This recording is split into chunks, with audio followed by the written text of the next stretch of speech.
Hello दोस्तों, श्री शिवाय नमस्तुभ्यम। स्कंद पुराण कहती है, जिस व्यक्ति पर कर्जा बहुत ज्यादा मात्रा में हो जाता है और कर्जा चूकता नहीं है, आप बहुत प्रयास कर लिए, करोड़ों रुपए का कर्जा हो गया, यहां से लिया वहां दिया, वहां से उठाया वहां दिया, वहां से उठाया वहां दिया, तो निवेदन है कभी मौका लगे कर्जा मुक्ति के लिए सारे वृक्षों में अगर कोई श्रेष्ठ वृक्ष माना गया है तो वो बट का वृक्ष माना गया महाराज। इसलिए प्रशासनिक कार्य के लिए, मानसिक टेंशन में, परेशानियों में बटकेश्वर महादेव का स्मरण किया जाता है।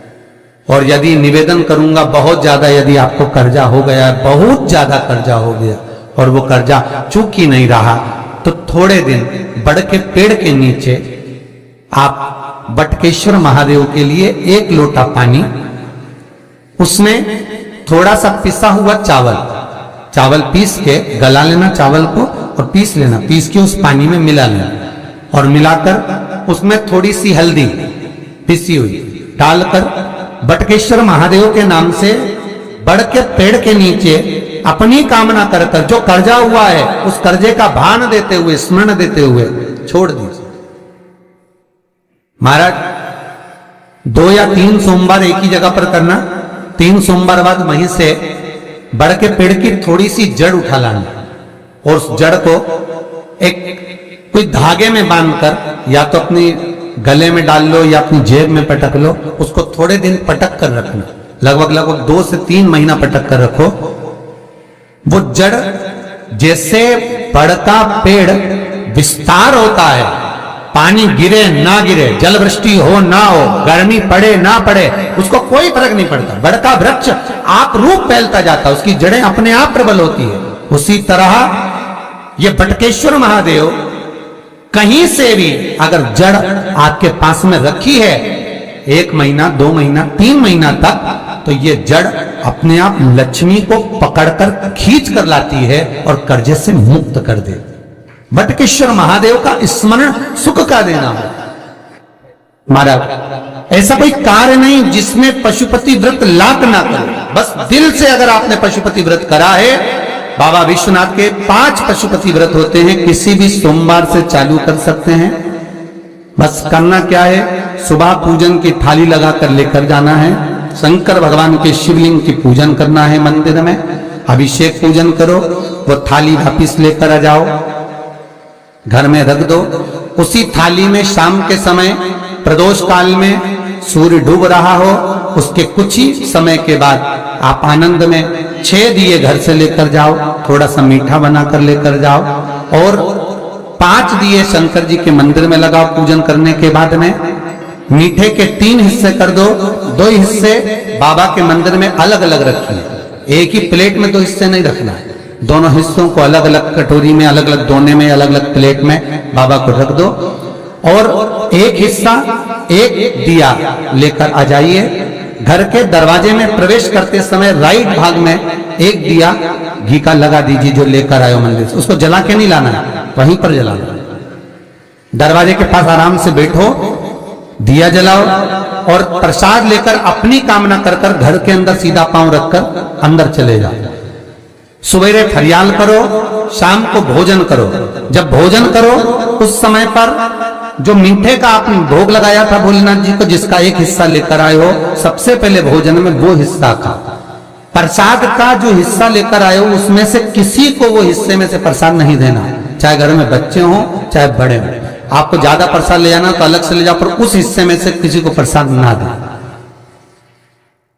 और वो प्रसाद पहले पाकर फिर आप भोजन प्रसादी ग्रहण करें। पर इसका नियम यह है कि प्रसाद जब आप लेकर आते हैं, आपको पहले भी कथा में कहा कि शंकर का प्रसाद रात भर नहीं रखा था।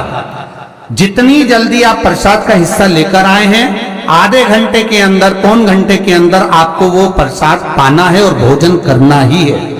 ये नहीं कि सब आएंगे, इंतजार कर रहे हो, 10 बज गई, 11 बज गई, प्रसाद आपका इंतजार कर रहा है। जो प्रसाद है वो आपकी प्रतीक्षा कर रहा, आपकी बाट जो रहा, आपका इंतजार कर रहा। ये नहीं होना चाहिए महाराज। कितना सुंदर कहा है शास्त्रों में कि केवल एक देव अधिदेव महादेव एक ऐसे होते हैं जिनका प्रसाद रात भर नहीं रखा था। कहां से लिया है? प्रसाद लाकर ताजा रहता है जब तक आप पाते हैं, फिर वो फ्रिज में रख देते हैं। फ्रिज में रखा रखा किसी ने खाया नहीं खाया, जितने समय तक फ्रिज में प्रसाद रखा रहता है वो इंतजार करता है कि कोई मुझे प्रसाद भक्षण करे। प्रसाद का मतलब होता है प्रभु का साक्षात दर्शन। प्रसाद का मतलब ही यही है, प्रसाद, प्रभु का साक्षात दर्शन। वो रखा रखा जब ज्यादा समय हो जाता है तो घर में वो कष्ट प्रदान करने लगता है।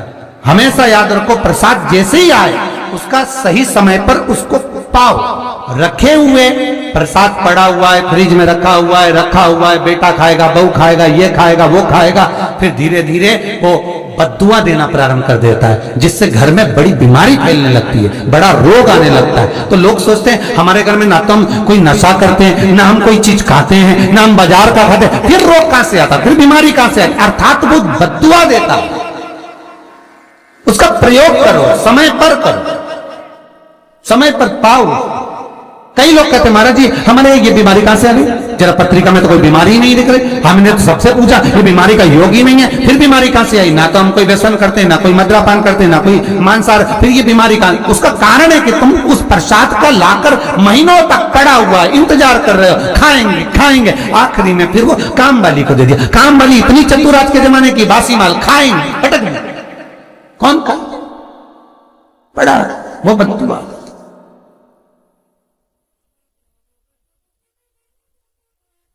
जितना आपको पाना है, जितना आपको लेना है, उतना प्रयोग करो। ज्यादा रखकर बहुत दिनों तक पड़ा है, खोर रखी है, मोहन थाल रखा है, लड्डू रखा है, पेड़ा रखा है, कुछ सामान रखा, नहीं नहीं भाई, जितना बने उतना लाओ, नहीं तो किसी को तुरंत बांट दो, समापन करो। पर अपने यहां पर बहुत दिन तक रखकर उसका बाबा स्वयं, मेरा श्री जी बाबा, मेरे तिरुपति बाबा, मेरा गोवर्धन नाथ, मेरा भोलेनाथ, उस प्रसाद के रूप में तुम्हारे घर में कितने दिन इंतजार करे कि मैं तेरे भीतर प्रवेश करूं, पर तू कराए नहीं, पड़ा है, रखा रहने दो, मन नहीं करता।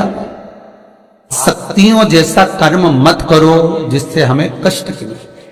कई लोग कहते हैं हमने पशुपति व्रत करा, हमारा बहुत काम हुआ। कई लोग कहते हैं हमने करा पर हमको अभी तक का। उसका कारण है कि तुम बहुत देर तक प्रसाद को इंतजार करा रहे हो, तो बाबा भी आपको इंतजार करा रहा है, मेरा विश्वनाथ भी इंतजार कर रहा है। उस समय अवधि का भान होना चाहिए। निगाह हटी, दुर्घटना घटी, बस ध्यान रखो। हम कहते हैं कि हम पूजन करते हैं, हम पाठ करते हैं, हम अर्चना करते हैं, हम अनुष्ठान करते हैं, हम भगवान की सेवा करते हैं, फिर दुख हमको ही क्यों आता है? उसका कारण केवल इतना सा कि दुख हम खुद बुलाते हैं, दूसरा नहीं। हम स्वतः पशुपति व्रत 5 व्रत करो। 5 व्रत पूर्ण होने पर कई माताएं कहती है कि बीच में हमारे व्रत छूट जाते हैं रजस्वला धर्म के समय पर, तो व्रत तो करना पड़ेगा पर पूजन नहीं होगी और वो गिनती में भी नहीं आएगा। पर व्रत करना है पर गिनती में नहीं आएगा। मार पूजन भले मत करो, 7 दिन बाद आप जो व्रत करें वो अपने ऊपर है, पर गिनती में नहीं आएगा। व्रत करना पड़ेगा। गिनती में तब आएगा जब दरवाजे पर आप दिया लगाएंगे, जितने दिए आपने लगाए उसी गिनती में आएगा। और महाराज 5 व्रत जब पूर्ण हो जाए, 5वां व्रत रहे, तब एक नरियल श्रीफल, उस पर एक मोली नाड़ा लच्छा लपेटकर उस पे 11 रुपए रखकर, कोई आपको किसी को ना भोजन कराना है ना भंडारा करना है, केवल मोली लच्छा लपेटकर 11 रुपए रखकर बाबा विश्वनाथ के सम्मुख में शंकर जी की वो जलाधारी जो गोल है माता जगत जननी का हस्तकमल, उसी पर रख देना है। विनती कर देना, बाबा मेरी ये कामना से मैंने ये व्रत किया। जो पशुपति व्रत स्कंद पुराण में, लिंग पुराण में, नर्मदा पुराण में, शिव महापुराण में, पद्म पुराण के अंदर वर्णन किया, वो व्रत मैंने किया। बाबा मेरे इस व्रत को स्वीकार करना, मेरी कामना पूर्ण करना। बाबा को झोली पसार कर प्रणाम करो और अपने घर को चल जाओ। बस यही 5 व्रत का विधान। पशुपति व्रत ऐसा कोई काम नहीं जो ना हो, बस दिल से अगर व्रत किया है तो बाबा मनोकामना पूर्ण तो करे ही है।